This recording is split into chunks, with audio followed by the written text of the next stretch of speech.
بسم الله الرحمن الرحيم والذين اتخذوا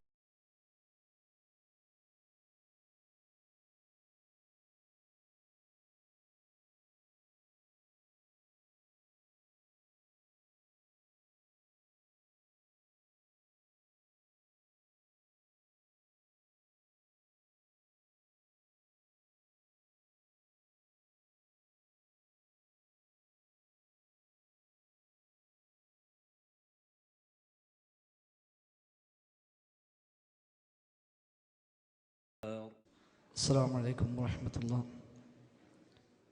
بسم الله الرحمن الرحيم. الحمد لله رب العالمين. اللهم صل على محمد وعلى آل محمد كما صليت على إبراهيم وعلى آل إبراهيم إنك حميد مجيد. اللهم بارك على محمد وعلى آل محمد كما باركت على إبراهيم وعلى آل إبراهيم في العالمين إنك حميد مجيد. أما بعد فإن خير الكلام كلام الله وخير السنن سنن محمد صلى الله عليه وسلم وشر الأمور محدثاتها وكل محدثة بدعة وكل بدعة ضلالة وكل ضلالة في النار. أعوذ بالله من الشيطان الرجيم. بسم الله الرحمن الرحيم. يا أيها الذين آمنوا اتقوا الله حق تقاته ولا تموتن إلا وأنتم مسلمون. بسم الله الرحمن الرحيم.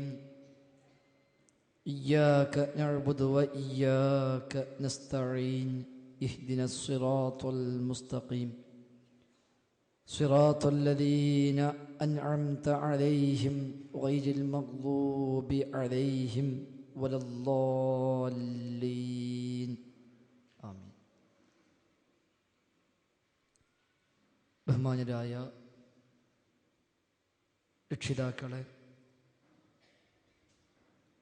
KNM, ISM, MSM, MGM പ്രവർത്തകരായ സഹോദരി സഹോദരന്മാരെ, അല്ലാഹു സുബ്ഹാനഹു വ തആലയുടെ നിയമനിർദ്ദേശങ്ങൾ പരമാവധി പാലിക്കാൻ ശ്രമിച്ചുകൊണ്ട് മുത്തഖീങ്ങളായി ജീവിക്കണേ എന്ന് ആമുഖമായി ശ്രദ്ധയിൽപ്പെടുത്തുന്നു. റഹ്മാനായ റബ്ബ് സുബ്ഹാനഹു വ തആല ജീവിതാവസാനം വരെ തൗഹീദിൽ അടിയുറച്ചു നിന്ന് ശിർക്കിൻ്റെ നേരിയ ഒരു അംശം പോലും ജീവിതത്തിൽ കടന്നു വരാതെ സൂക്ഷിച്ച് മുത്തഖീങ്ങളും മുവഹ്ഹിദുകളുമായി ജീവിച്ച് മരിക്കുവാനുള്ള തൗഫീഖ് നൽകി നമ്മയെല്ലാം അനുഗ്രഹിക്കുമാറാവട്ടെ. ഏതു സമയത്ത് എപ്പോൾ എവിടെ വെച്ച് മരിക്കേണ്ടി വന്നാലും ലാ ഇലാഹ ഇല്ലല്ലാഹ് എന്ന കലിമത്ത് തൗഹീദ് ഉച്ചരിച്ചുകൊണ്ട് ഈമാനോടുകൂടി മരിക്കുവാനും റബ്ബിൻ്റെ ജന്നാത്തുൽ ഫിർദൗസിൽ അവൻ്റെ അംബിയാഇൻ്റെയും ഔലിയാഇൻ്റെയും സുദ്ദീഖുകളുടെയും ശുഹദാഇൻ്റെയും സ്വാലിഹികളുടെയും കൂടെ ഒരുമിച്ച് കൂടുവാനുമുള്ള മഹാഭാഗ്യം നൽകി റഹ്മാനായ നാഥൻ സാധുക്കളായ നമ്മയെല്ലാം അനുഗ്രഹിക്കുമാറാവട്ടെ. ഇത്തരം വേദികളിൽ ദുആ ചെയ്യാൻ പ്രത്യേകമായി നമ്മോടൊക്കെ വസിയ്യത്ത് ചെയ്ത ധാരാളം സഹോദരി സഹോദരന്മാർ, അവരുടെ എല്ലാം പ്രശ്നങ്ങളും പ്രയാസങ്ങളും റഹ്മാനായ റബ്ബ് ദൂരീകരിക്കുകയും സന്തോഷവും സമാധാനവും ആഫിയത്തും പ്രദാനം ചെയ്യുകയും ചെയ്യുമാറാവട്ടെ. ഇസ്ലാമിൻ്റെ അടിസ്ഥാന വിശ്വാസമായ തൗഹീദ് അഥവാ ലാ ഇലാഹ ഇല്ലല്ലാഹ്, ആ തൗഹീദുമായി ബന്ധപ്പെട്ട് ഉയർന്നു വന്ന ചില അനാവശ്യമായ വിവാദങ്ങൾ, സ്വാർത്ഥമായ താൽപ്പര്യങ്ങൾ സംരക്ഷിക്കുവാനായി ചില തൽപര കക്ഷികൾ പടച്ചുണ്ടാക്കി പ്രചരിപ്പിച്ച ചില ആരോപണങ്ങൾ. അത്തരമൊരു സാഹചര്യത്തിൽ എന്താണ് വസ്തുത എന്നറിയാതെ ആരും ആരെയും സംശയിക്കുകയോ തെറ്റിദ്ധരിക്കുകയോ ചെയ്യാൻ ഇടയാവരുത് എന്ന താല്പര്യം കൊണ്ട് മാത്രമാണ് ഇതുപോലെയുള്ള വേദികൾ നമ്മുടെ നാടിൻ്റെ പരിസര പ്രദേശങ്ങളിൽ സംഘടിപ്പിക്കപ്പെട്ടുകൊണ്ടിരിക്കുന്നത്. അതുകൊണ്ട് ഇത്തരം അവസരങ്ങൾ ഉപയോഗപ്പെടുത്തുകയും എന്താണ് അടിസ്ഥാന വിഷയമെന്ന് മനസ്സിലാക്കുകയും അതിൻ്റെ അടിസ്ഥാനത്തിൽ മാത്രം തീരുമാനമെടുക്കുകയും ചെയ്യണേ എന്നാണ് പ്രത്യേകമായി ഓർമ്മിപ്പിക്കാനുള്ളത്. അല്ലാത്ത പക്ഷം ഉണ്ടായേക്കാവുന്ന നഷ്ടങ്ങൾ കുറച്ചൊന്നുമായിരിക്കില്ല. പിന്നീട് അവ തിരുത്തണമെന്ന് വിചാരിച്ചാലും ഒരു പക്ഷേ തിരുത്താൻ സാധിക്കണമെന്നില്ല. അപ്പോഴേക്ക് പറയാനുള്ളതെല്ലാം പറഞ്ഞു കഴിഞ്ഞ് സംഭവിക്കേണ്ടതെല്ലാം സംഭവിച്ച് കഴിഞ്ഞിട്ടുണ്ടാകും. അതുകൊണ്ട് കാര്യങ്ങൾ കൃത്യമായി മനസ്സിലാക്കുകയും സംശയങ്ങളുണ്ടെങ്കിൽ അത് ചോദിച്ചറിയുകയും അതിനുശേഷം മാത്രം കൃത്യമായ നിലപാട് എടുക്കുകയും ചെയ്യാൻ നാം പ്രത്യേകം ശ്രദ്ധിക്കേണ്ടതുണ്ട്. മുജാഹിദുകളായ നമ്മുടെ സവിശേഷത തന്നെ ആളെ നോക്കി ഭൂരിപക്ഷം നോക്കി പക്ഷം ചേരുന്നവരല്ല എന്നതാണല്ലോ. നമ്മെ പഠിപ്പിക്കപ്പെട്ടത് തന്നെ ആളെ നോക്കണ്ട തെളിവ് നോക്കുക എന്നാണെങ്കിൽ അത് ഏത് വിഷയത്തിലും ബാധകമാണ്.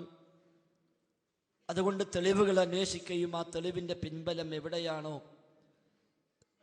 അവിടെ നിൽക്കാൻ തയ്യാറാവുകയും ചെയ്യുക. റഹ്മാനായ നാഥൻ അനുഗ്രഹിക്കുമാറാവട്ടെ. യഥാർത്ഥത്തിൽ എന്താണ് ഇന്ന് നമുക്കിടയിൽ ഉണ്ട് എന്ന് പറയപ്പെടുന്ന വിവാദവുമായി ബന്ധപ്പെട്ട വസ്തുത എന്ന് പലർക്കും മനസ്സിലായിട്ടില്ല എന്നതാണ് യാഥാർത്ഥ്യം. ചിലരെങ്കിലും തെറ്റിദ്ധരിച്ചത്, അല്ലെങ്കിൽ ചിലരെയെങ്കിലും തെറ്റിദ്ധരിപ്പിച്ചത്,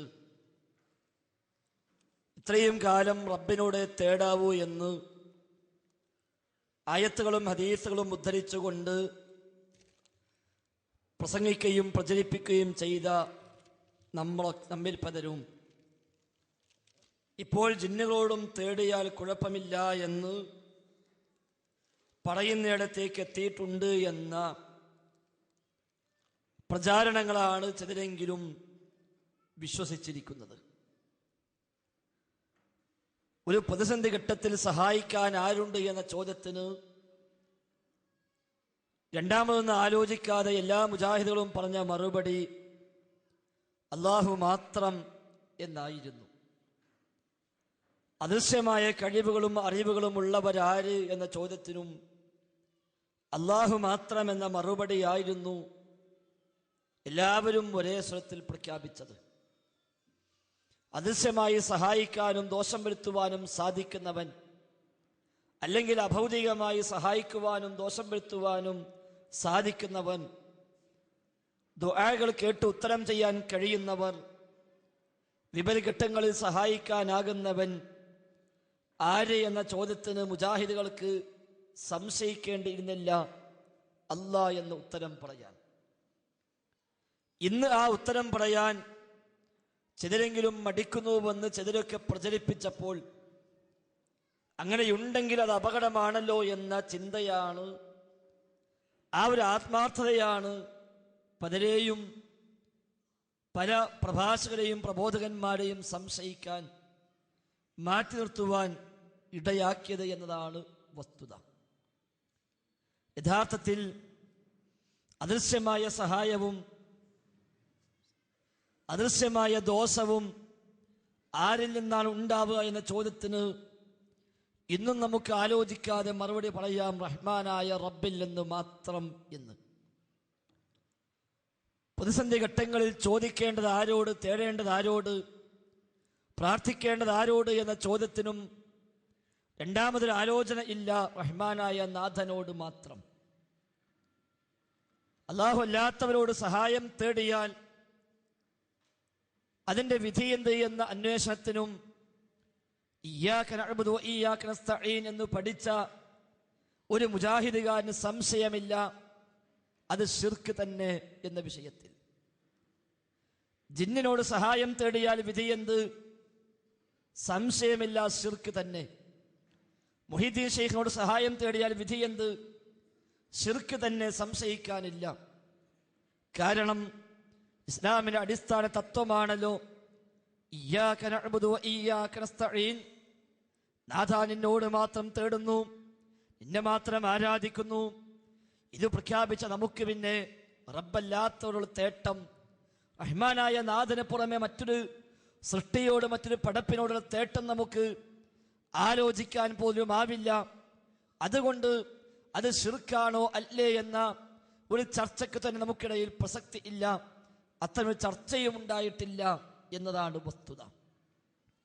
പക്ഷെ അങ്ങനെയാണ് ചർച്ചയെന്ന് ചിലരൊക്കെ തെറ്റിദ്ധരിപ്പിച്ചു. അങ്ങനെ ജീവിതത്തിന് പല വിപല ഘട്ടങ്ങളിലും റബ്ബല്ലാത്തവരോട് തേടാമെന്നാണ് ഇപ്പോൾ ചിലർ പറയുന്നത് എന്ന് ചില വ്യാജമായ കഷ്ണങ്ങളുമായി വന്ന് സന്ദർഭത്തിൽ നടത്തിയെടുത്ത വാലും തലയും മുറിച്ച ചില പ്രഭാഷണ കഷ്ണങ്ങൾ പ്രദർശിപ്പിച്ചുകൊണ്ട് ഇപ്പോഴിതാ ഇങ്ങനെ തേടാമെന്ന് പറയുന്നവർ ഉണ്ടായി എന്ന് പറയുകയും എഴുതുകയും ചെയ്യുന്ന സാഹചര്യമുണ്ടായി.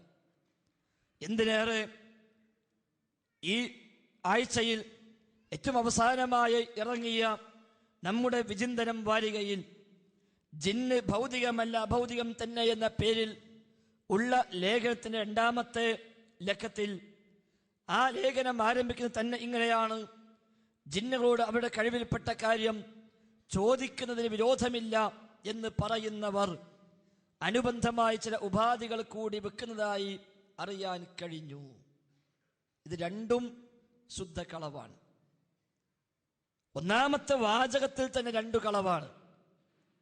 എന്താ പറഞ്ഞത്? ജിന്നുകളോട് അവരുടെ കഴിവിൽപ്പെട്ട കാര്യം ചോദിക്കുന്നതിന് വിരോധമില്ല. ജിന്നുകളോട് അവരുടെ കഴിവിൽപ്പെട്ട കാര്യം ചോദിക്കുന്നതിന് വിരോധമില്ല എന്ന് പറയുന്നവർ, അങ്ങനെ പറയുന്നവർ യഥാർത്ഥത്തിൽ മുജാഹിദുകൾക്കിടയിൽ ഒരാളുമില്ല എന്നതാണ് വസ്തുത.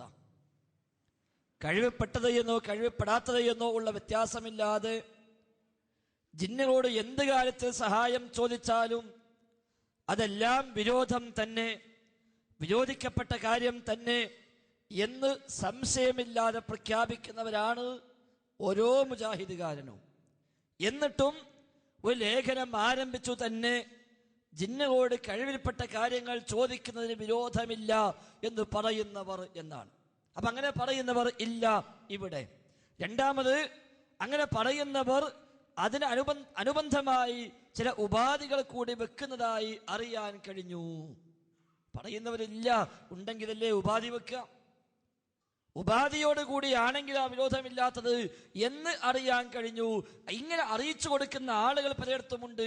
അവരാണ് യഥാർത്ഥത്തിൽ പ്രശ്നക്കാർ. അങ്ങനെ അവിടുന്നും ഇവിടുന്നും കേട്ടു, അറിയാൻ കഴിഞ്ഞു, ഇവിടുന്ന് കേൾക്കാൻ കഴിഞ്ഞു, പറഞ്ഞു കേട്ടു എന്ന് പറഞ്ഞുകൊണ്ട് പ്രചരിപ്പിക്കുന്നവർ യഥാർത്ഥത്തിൽ അവരാണ് പ്രശ്നങ്ങൾ വഷളാക്കുന്നത്. എന്നിട്ട് എന്താ ഉപാധി? അതിലൊന്നാമത്തേത്, മുസ്ലിമായ ജിന്നുകളോട് മാത്രമേ സഹായം ചോദിക്കാൻ പാടുള്ളൂ, കാഫിറായ ജിന്നിനോട് ചോദിക്കാൻ പാടില്ല എന്നതാണ്. അപ്പൊ വാദം ഇവർ തന്നെ എഴുതി വെക്കുക. എന്നാൽ എളുപ്പമുണ്ടല്ലോ മറുപടി പറയാൻ. ഏതുപോലെ പണ്ട് സമസ്തക്കാരായ ആളുകൾ നമ്മെക്കുറിച്ച് പറയുമായിരുന്നു, മുജാഹിദിന് ദിക്റില്ല, അതാദ്യം പറഞ്ഞു വെക്കും. എന്നിട്ട് പിന്നെ ദിക്റിന്റെ മഹത്വം വന്ന ആയത്തും ഹദീസും എല്ലാം ഇങ്ങനെ ഓതാം. അപ്പൊ കേൾക്കുന്നത് എന്താ തോന്നുക? റബ്ബെ, ഈ ആയത്തും ഹദീസൊക്കെ ഉണ്ടായിട്ട് ദിക്റില്ല എന്ന് ഒരുത്തൻ പറയുകയാണെങ്കിൽ ഓൻ പഴിച്ചോൻ തന്നെ എന്ന് മറ്റോൻ തീരുമാനിച്ചോളും. സ്വലാത്തില്ല എന്ന് പറയുന്നവർ എന്ന് പറഞ്ഞിട്ട് സ്വലാത്തിന്റെ മഹത്വം പറയുന്ന ആയത്തുകളും ഹദീസുകളും ഉന്നയിക്കുക. യഥാർത്ഥത്തിൽ എന്തിനാ അയാൾ ഉന്നയിക്കുന്നത്? സ്വലാത്തിന്റെ പേരിലുള്ള തട്ടിപ്പുകളെ തൽക്കാലം ഇവിടെ പച്ചപിടിപ്പിക്കാൻ, സ്വലാത്ത് വാർഷികങ്ങളും ശരിയാണെന്ന് സ്ഥാപിക്കാനാ, അത് സ്ഥാപിക്കാൻ കഴിയില്ല, അത് തെളിവില്ല എന്നറിയാം. അതുകൊണ്ട് സ്വലാത്തില്ലെന്ന് പറയുന്നു എന്ന് ആദ്യം പറഞ്ഞു വെച്ചാൽ പിന്നെ എളുപ്പമുണ്ടല്ലോ മറുപടി പറയാൻ. ഖബർ സിയാറത്ത് പാടില്ലെന്ന് പറയുന്നു എന്ന് പറഞ്ഞു വെക്ക. എന്തിന്? ഖബർ പൂജയെ ന്യായീകരിക്കാൻ, ജാറ വ്യവസായത്തെ ന്യായീകരിക്കാൻ. പക്ഷെ ജാറ വ്യവസായം ന്യായീകരിക്കാൻ ആയത്തോ ഹദീസോ ഇല്ലെന്നറിയാവുന്ന പൗരോഹിത്യം ഖബർ സിയാറത്ത് നിഷേധിക്കുന്നവരാണ് വഹാബികളിൽ നിന്ന് ആദ്യം തട്ടിവിടുകയും എന്നിട്ട് ആ ഖബർ സിയാറത്തുമായി ബന്ധപ്പെട്ട പ്രമാണങ്ങളെ ഓരോന്നോരോന്നായി എണ്ണി എണ്ണി പറയുകയും ചെയ്യുമ്പോൾ കേൾക്കുന്ന വായിക്കുന്ന ഏതാനും ആളുകളെങ്കിലും ധരിച്ചു പോകും, ഇത്രയ്ക്ക് ആയത്തും ഹദീസുണ്ടെങ്കിൽ എന്നാ പിന്നെ എന്തിനാ സിയാറത്ത് വേണ്ടെന്ന് പറയുന്നത്? അതിന്റെ മറവിൽ തങ്ങളുടെ ഖബർ പൂജ ചെലവഴിക്കാൻ പറ്റും. ആ ഒരു തന്ത്രമാണ് അറിഞ്ഞോ അറിയാതെയോ യഥാർത്ഥത്തിൽ ഇവിടെ പ്രയോഗിക്കപ്പെട്ടുകൊണ്ടിരിക്കുന്നത്. ഒരു പക്ഷേ അബദ്ധത്തിലായിരിക്കാം, തെറ്റിദ്ധരിച്ചതായിരിക്കാം, അങ്ങനെ ആണ് എന്നാണ് നമ്മൾക്ക് ധരിക്കുന്നത്. ഏതായിരുന്നാലും അത്തരമൊരു ചർച്ച നമുക്കിടയിൽ ഇല്ല. മുസ്ലിം ജിന്ന്, കാഫിർ ജിന്ന് എന്നതിന് മൂപ്പര മറുപടി എന്താ? ഒരു ജിന്ന് മുസ്ലിമാണോ കാഫിറാണോ നമ്മളെങ്ങനെ മനസ്സിലാക്കുക? അറിയാൻ എന്താ മാർഗം? ഇങ്ങനെ ഒരുപാട് ന്യായങ്ങൾ. ശരിയാണ്, മേലെ പറഞ്ഞുണ്ടെങ്കിലല്ലേ ഇതിനൊക്കെ ആവശ്യമുള്ളൂ, മേലെ പറഞ്ഞത് ഉണ്ടെങ്കിലല്ലേ ഇതൊക്കെ ആവശ്യമുള്ളൂ. അപ്പൊ ഈ മറുപടി പറയണമെങ്കിൽ മറ്റേ വാദം ഉന്നയിക്കപ്പെടണം. അതുകൊണ്ട് വാദവും സ്വന്തമുണ്ടാക്കി മറുപടിയും കണ്ടെത്തി അത് നമ്മുടെ പ്രസിദ്ധീകരണത്തിലൂടെ എഴുതി പ്രചരിപ്പിച്ച് കാര്യമായി പുറം ലോകവുമായി ബന്ധമില്ലാത്തവരും ഈ സംഘടനയോടുള്ള പ്രസ്ഥാനത്തോടുള്ള അതിയായ സ്നേഹം കൊണ്ട് ഇത്തരം പ്രസിദ്ധീകരണങ്ങൾ പണം കൊടുത്ത് വാങ്ങിക്കൊണ്ടുവന്ന് അത് കൃത്യമായി വായിച്ചു പഠിക്കുമ്പോൾ അതിൽ കാണുന്നു ഇങ്ങനെ പറയുന്നവരുണ്ട്, ഇങ്ങനെ വാദിക്കുന്നവരുണ്ട്. അടുത്ത പേജുകളിൽ 2, 3, 4 പ്രവാചകന്മാരുടെ പേര് കൂടി കാണുമ്പോൾ ഓഹോ ഇവരൊക്കെയാണ് ഈ വാദവുമായി നടക്കുന്നവർ എന്ന് കൂട്ടി വായിക്കുകയും ചെയ്യും വായിക്കുന്നവർ.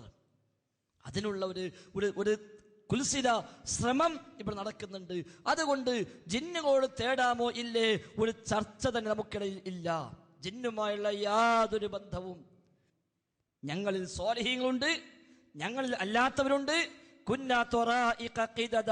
ഞങ്ങൾ വ്യത്യസ്ത വിഭാഗങ്ങളാകുന്നു, വ്യത്യസ്ത ഗ്രൂപ്പുകളാകുന്നു എന്ന് സൂറത്തുൽ ജിന്നിൽ അല്ലാഹു തആല പരിചയപ്പെടുത്തി ജിന്നുകളെ കുറിച്ച്.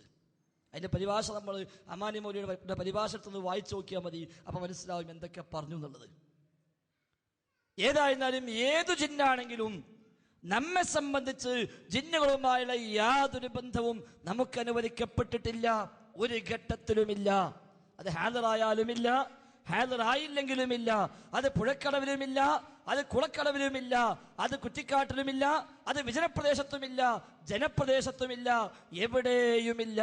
ജീവിതത്തിൽ ഒരു ഘട്ടത്തിലും ജിന്നെ എന്ന വിളി, സഹായിക്കണേ എന്നൊരു ആവശ്യപ്പെടൽ, ഒരു തേട്ടം ഇല്ല, ഒരു ജിന്നിനോടില്ല, ഉണ്ടാകാവതല്ല. അത്തരമൊരു വിഷയമേ, അത്തരം വീക്ഷണമേ യഥാർത്ഥത്തിൽ ഒരാൾക്കും തന്നെ ഇല്ല. പിന്നെ എങ്ങനെ ഈ വിവാദം വന്നു? പിന്നെ എങ്ങനെ ഈ ചർച്ച വന്നു? തേടാമോ ഇല്ലേ എന്നതാണോ പ്രശ്നം? അതാണോ തർക്കം?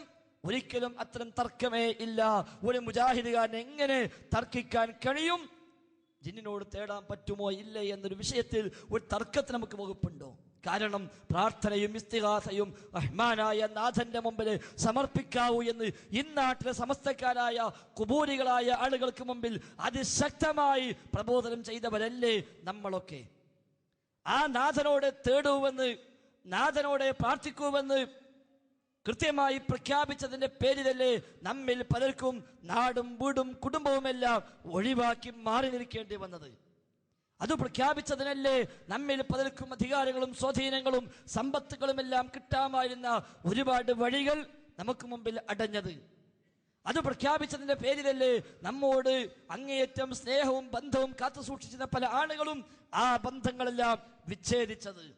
അത് പ്രഖ്യാപിച്ചതിനല്ലേ നാമുമായി സഹകരിച്ചിരുന്ന എത്രയോ ആളുകൾ എല്ലാ സഹകരണങ്ങളും മുറിച്ചൊഴിവാക്കി നിസ്സഹകരണം പ്രഖ്യാപിച്ച് നമ്മെ മാറ്റി നിർത്തിയത്?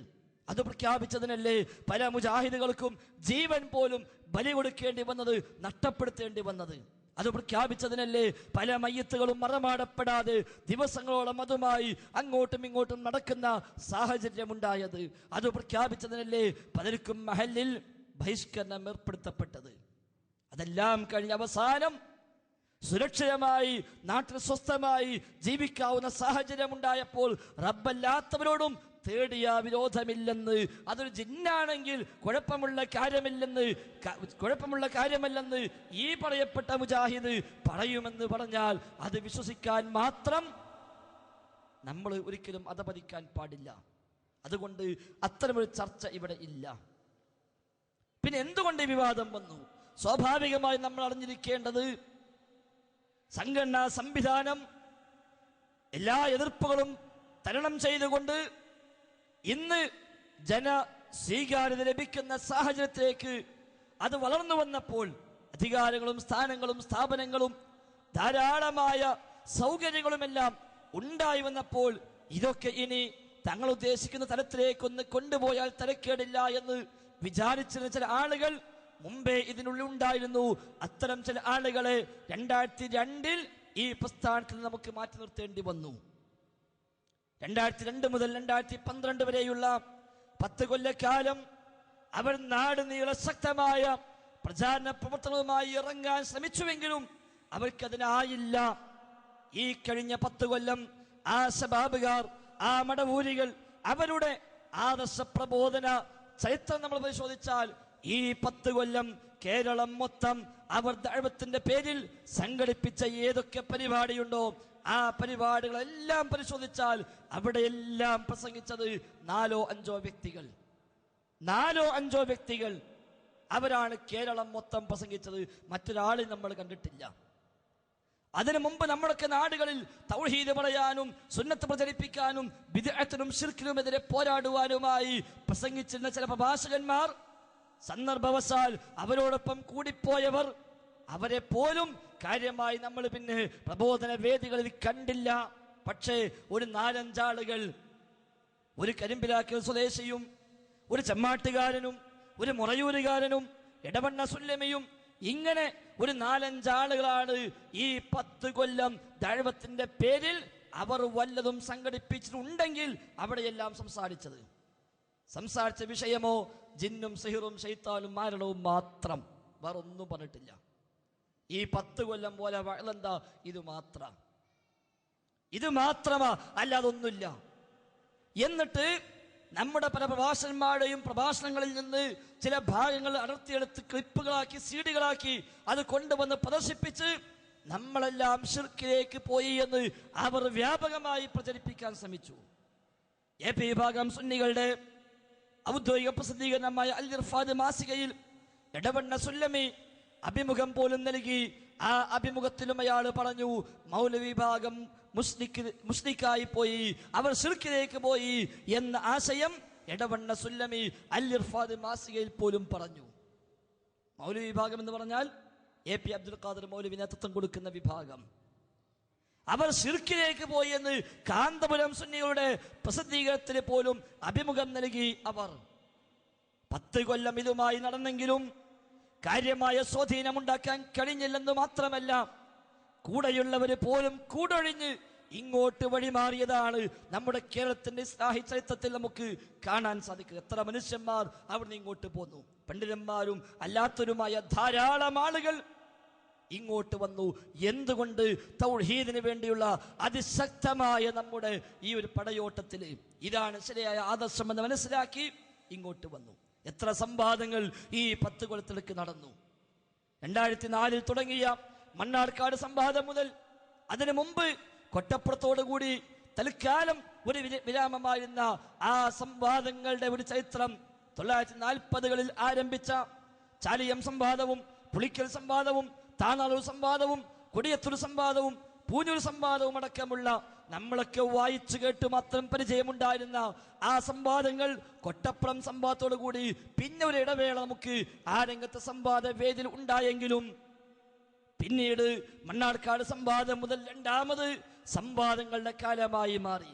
മണ്ണാർക്കാടും പുളിക്കലും കുണ്ടോട്ടിയിലും തലശ്ശേരിയിലും കോട്ടക്കലിലും ആലുവയിലും അടക്കം ഒരുപാട് സംവാദങ്ങളും ഖണ്ഡന മണ്ഡനങ്ങളും പരമ്പരയായി വരുന്ന ഖണ്ഡന പ്രഭാഷണങ്ങളും നാദാപുരം ഖണ്ഡനം പോലെയുള്ള ഒരിക്കലും മറക്കാനാവാത്ത ഖണ്ഡനങ്ങളുമെല്ലാം നമുക്ക് ഈ 10 കൊല്ലത്തിനിടയിൽ ഉണ്ടായപ്പോൾ അതിശക്തമായ ഈ പ്രബോധന തേരോട്ടത്തിന് എല്ലാം ഒലിച്ചുപോയി ഒന്നാകെ കൂട്ടം കൂട്ടമായി ഈ വഴിയിലേക്ക് കടന്നു വരുന്നത് നമ്മൾ കണ്ടത്.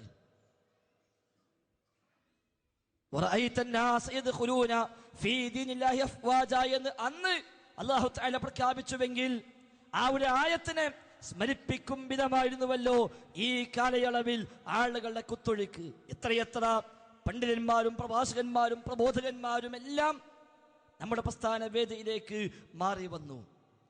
ഇത് കണ്ട് സഹിക്കാനാവാതെ നിന്ന മടവൂരികൾ അവര് എന്താണ് ഇതിന് ഒരു പരിഹാര മാർഗം എന്നോർത്തുകൊണ്ട് അവര് കണ്ടെത്തിയ വഴിയായിരുന്നു ഈ ഒരു ശിർക്കാരോപണം എന്നത്. ശിർക്കാരോപണം നടത്തി അവർ ഇങ്ങോട്ട് ആരോപിച്ച് അതും ആളുകൾ വിശ്വസിക്കുന്നില്ല എന്ന് മനസ്സിലായപ്പോൾ അവിടെ നിന്ന് ചില ആളുകളെ ഇങ്ങോട്ട് പറഞ്ഞയച്ചു ചാരപ്പണിയുമായിട്ട്. ഒരു ചാരൻ പിടിക്കപ്പെട്ടു, ചില ചാരന്മാർ ഇനി പിടിക്കപ്പെടാൻ പോകുന്നു. KKP അബ്ദുള്ള എന്ന് പറയുന്ന ചാരനെ ആദ്യം പറഞ്ഞയച്ചു. അയാൾ ഉള്ളിൽ കയറി കൂടി. നമ്മുടെ സംഘടനാ സംവിധാനത്തിന് ഉള്ളിൽ ഉത്തരവാദപ്പെട്ട സ്ഥാനത്ത് അയാൾ എത്തിപ്പെട്ടു. ISM സംസ്ഥാന നിർവാഹക സമിതി അംഗമായി. അങ്ങനെ ആ ഒരു കസേര, ആ ഒരു സ്ഥാനം അത് ഉപയോഗപ്പെടുത്തിക്കൊണ്ട് നിസ്വാർത്ഥരും നിഷ്കളങ്കരുമായ നമ്മുടെ നേതാക്കളെ പറഞ്ഞ് തെറ്റിദ്ധരിപ്പിച്ച് ഇവിടെ ശിർക്കിലേക്ക് പോകുന്നു, അന്ധവിശ്വാസം തിരിച്ചു കൊണ്ടുവരുന്നു.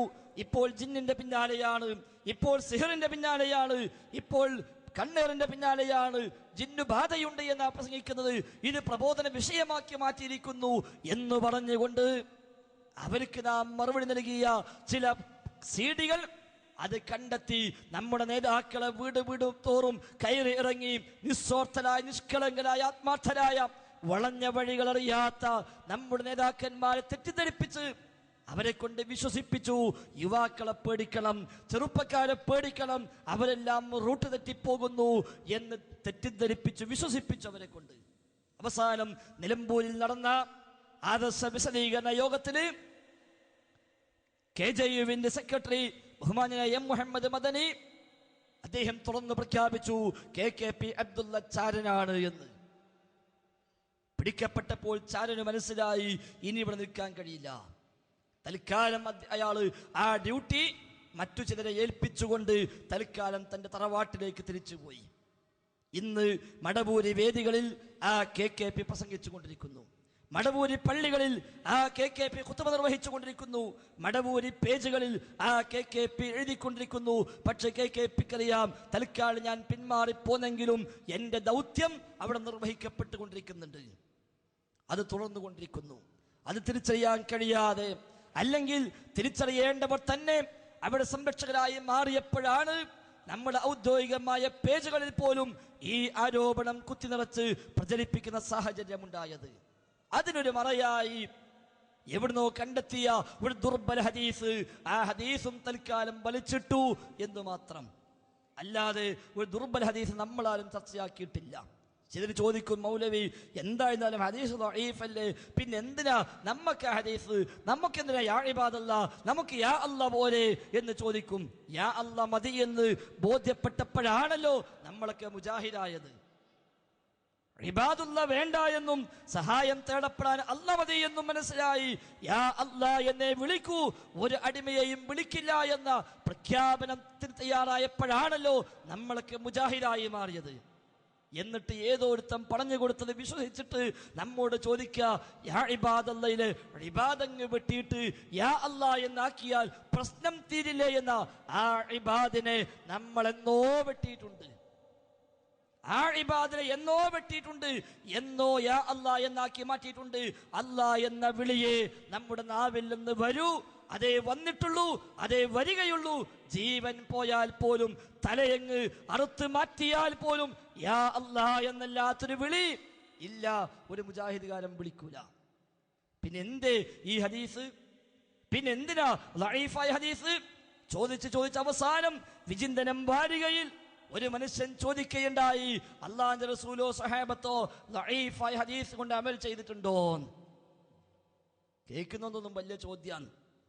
റസൂലുള്ളാഹിന്റെ കാലത്ത് ദഈഫായ ഹദീസ് ഇല്ല എന്ന ഒരു സാമാന്യ ബുദ്ധി പോലും ഇല്ലേ എന്ന് ചോദിക്കാൻ വയ്യ, അത് മറന്നുപോയി എന്നതായിരിക്കാം.